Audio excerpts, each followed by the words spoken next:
تو یہ حضرت عیسیٰ علیہ السلام اس کی گواہی دیں گے۔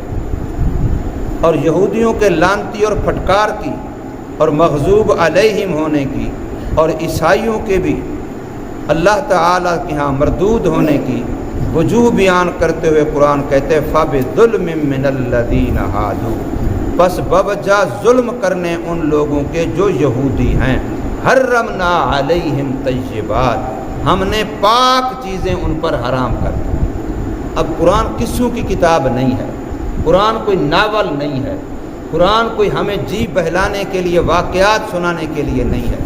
قرآن کہہ رہا ہے کہ یہودیوں پر حلال چیزیں حرام کی گئی جو انہی کے مذہب میں پہلے حلال تھی، پھر انہی پر حرام کی گئیں، پھر کچھ دوبارہ انجیل میں حلال کی گئیں، اور قرآن نے پھر ان ساری کو دوبارہ حلال کر دیا ہے۔ اب اس کی وجہ کیا ہوئی کہ ایک چیز پاک ہے، طیب ہے، حلال ہے، لیکن وہ حرام ہو جاتی ہے، فرمایا بظلم، اس کی وجہ ظلم ہے۔ اور ظلم کا سب سے اعلیٰ فرد جو ہے، ظلم کی سب سے بڑی شکل، گندی شکل وہ شرک ہے۔ ان الشرک لظلم عظیم، شرک سب سے بڑا ظلم ہے۔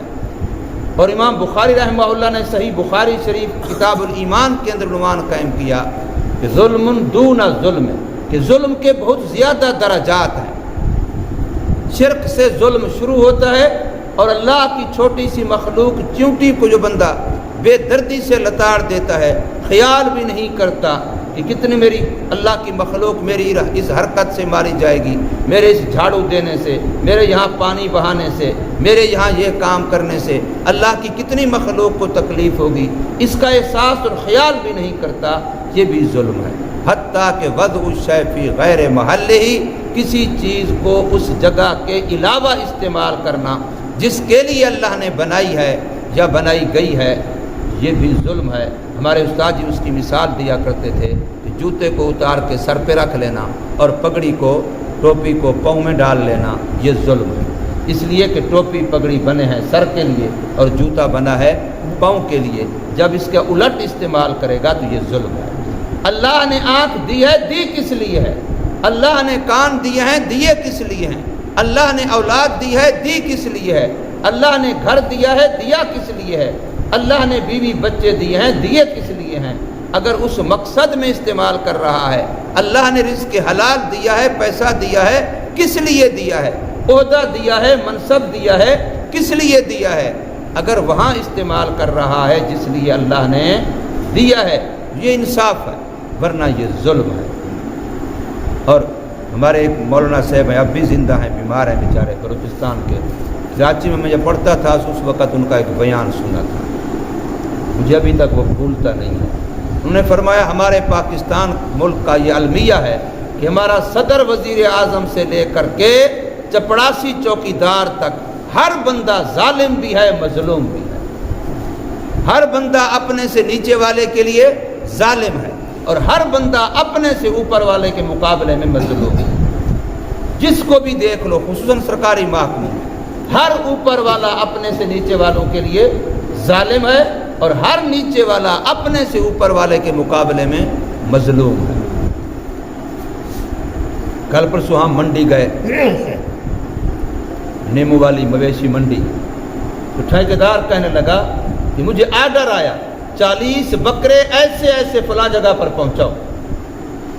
اب ان کی ماں کی کمائی ہے، بس آرڈر ہے، ٹھیکیدار نے پہنچانے ہیں تو جیبیں کن کی کٹنی ہے۔ وہ عوام بیچارے جو دنیا کونے کونے ملک سے دھکے کھا کر کے بکرے بیچنے کے لیے آئے، جیبیں تو ان کی کٹنی ہے۔ 40 بکرے چاہیے، بس آرڈر آیا اسی وقت پہنچائے۔ ٹھیکیدار نے کہا میرے سے 40 بکرے لے رہے ہو، میں نے تو کمیشن لینا ہے، منڈی کے اندر مال جو بکتا ہے، مال تو بک رہا ہے سارا سمندری روڈ پر، مال تو بک رہا ہے سارا باہر گلیوں میں، تو پھر اس نے کہا ابھی دیکھیں مال کیسے پہنچتا ہے۔ اور اتنا ظلم کیا، جس وقت پولیس آئی جیسے معلوم ہوتا ہے کہ کوئی انڈیا کے دشمنوں کو مار رہے ہیں، لوگ بیچارے جانور چھوڑ کے بھاگ گئے۔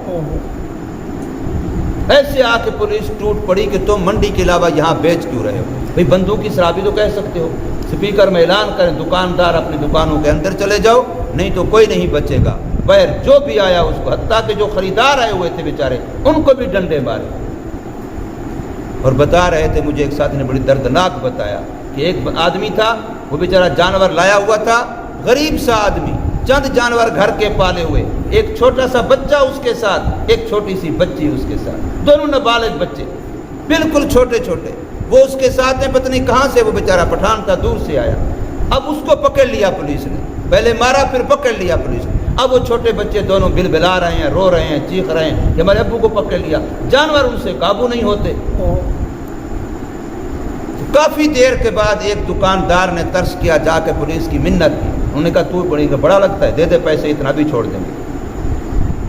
پھر اس نے کسی بڑے سے ایک آدمی سے فون کروایا، پھر اس بیچارے کی جان چھوٹی، اور دو آدمیوں کو پکڑا لئیے کہ سرائکی بتا رہے تھے، ان کو بعد میں چھوڑا، 15 ہزار روپیہ لے کر کے تھانے کے سے پہلے چھوڑ دیا۔ اب بتاؤ یہ کیا ہو رہا ہے؟ ظلم نہیں ہے؟ اس طرح کا ظلم جو ہے، اس کی وجہ سے اللہ کی طرف سے رزق کے دروازے بند ہوتے ہیں۔ ان کے لیے یہ تھا کہ اللہ نے حلال کو حرام کر دیا، تو آج اللہ نے ہمارے لیے حلال کو حرام کر دیا۔ کیا مطلب؟ یعنی رزق موجود ہے، پاکستان بڑا زرعی ملک ہے، یہاں بڑی ہر چیز پیدا ہوتی ہے، لیکن عوام کی دست رس میں نہیں ہے۔ یہ اللہ کی طرف سے ہے، یہ اللہ کی طرف سے ہے، اور یہ ہمارے کرتوتوں کی وجہ سے ہے، ہمارے گناہوں کی وجہ سے ہے۔ تو اس لیے فرمایا فَبِظُلْمٍ مِّنَ الَّذِينَ هَادُوا، یہودیوں کے ظلم کی وجہ سے، ان کے گناہوں کی وجہ سے، حرمنا علیہم طیبات احلت لہم، ہم نے ان پر حرام قرار دے دی وہ پاکیزہ چیزیں جو ان کے لیے پہلے انہی کی کتاب میں حلال قرار دی گئی۔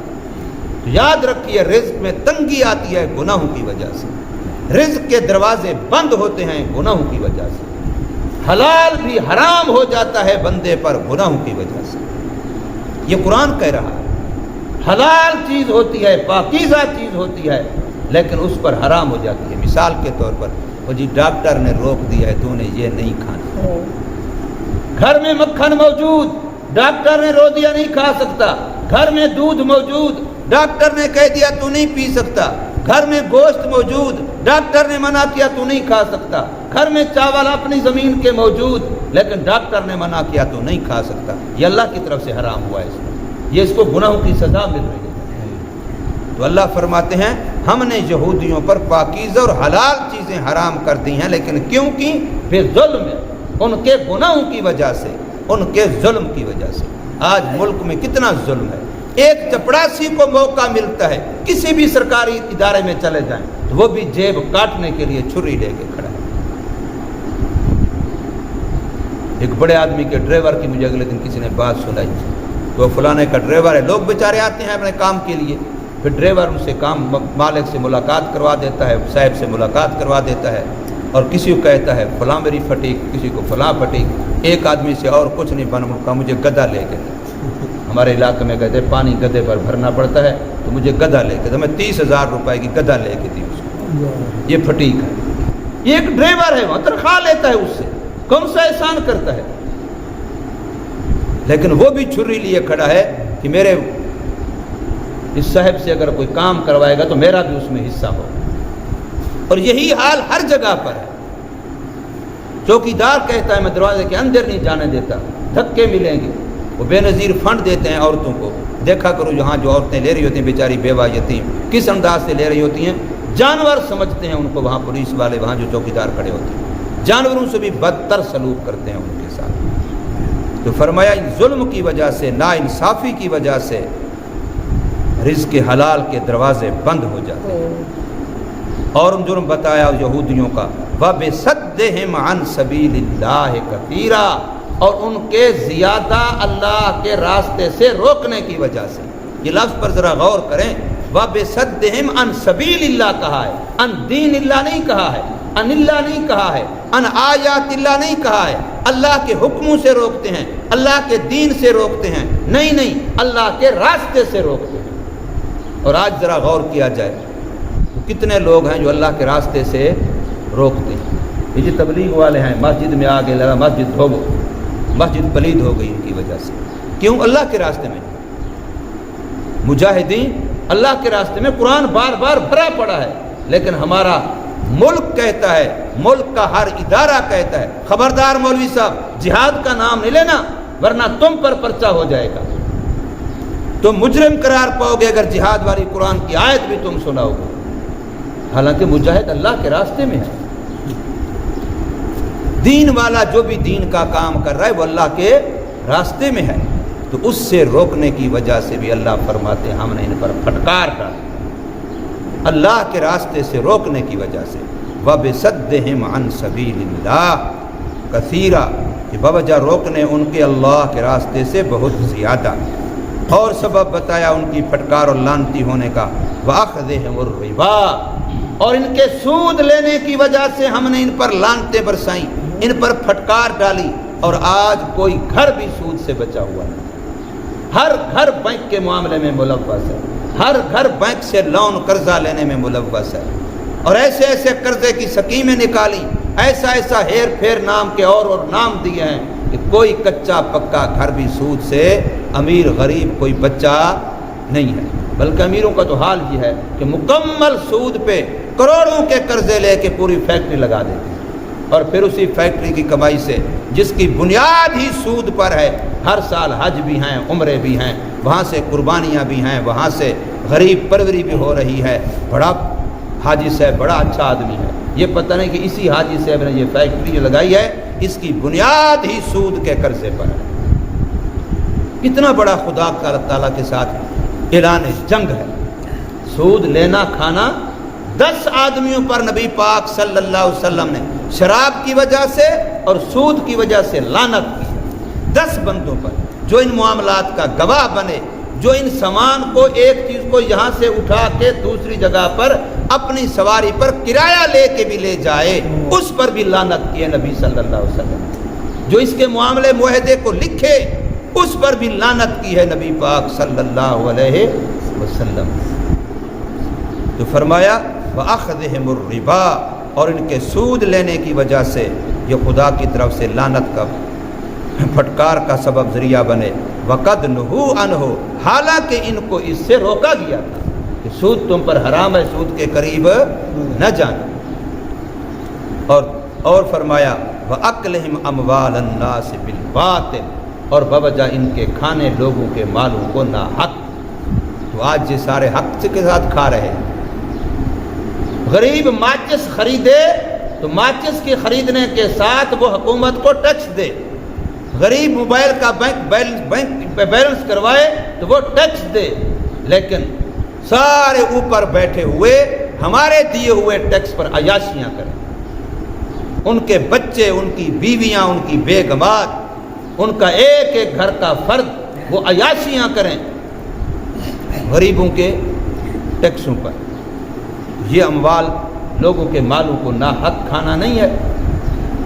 ایک بیچارہ جو ریڑھی لگا کے کھڑا ہے، بچوں کے روز آتی ہے پولیس اس کو یوں دھکے مار کے ریڑھی کا سامان وہ جا رہا ہے، وہ جا رہا، کیوں؟ غریب ہے اس لیے کسی نے کہا ہے پاکستان میں مجرم ہونا گناہ نہیں ہے، غریب ہونا گناہ ہے، غلط کار ہونا جرم نہیں ہے، جرم ہے غریب ہونا، کہ تو غریب کیوں پیدا ہوا ہے، تجھے اس کی سزا مل رہی ہے۔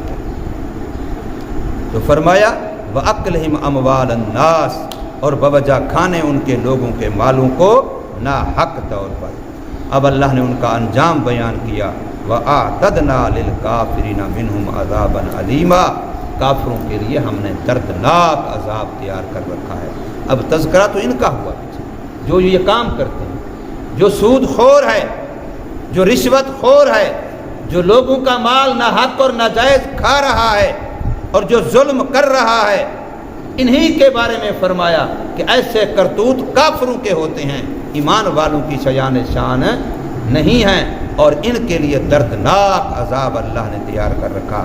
اللہ تعالی ہمیں سمجھ نصیب فرمائے اور عمل کی توفیق۔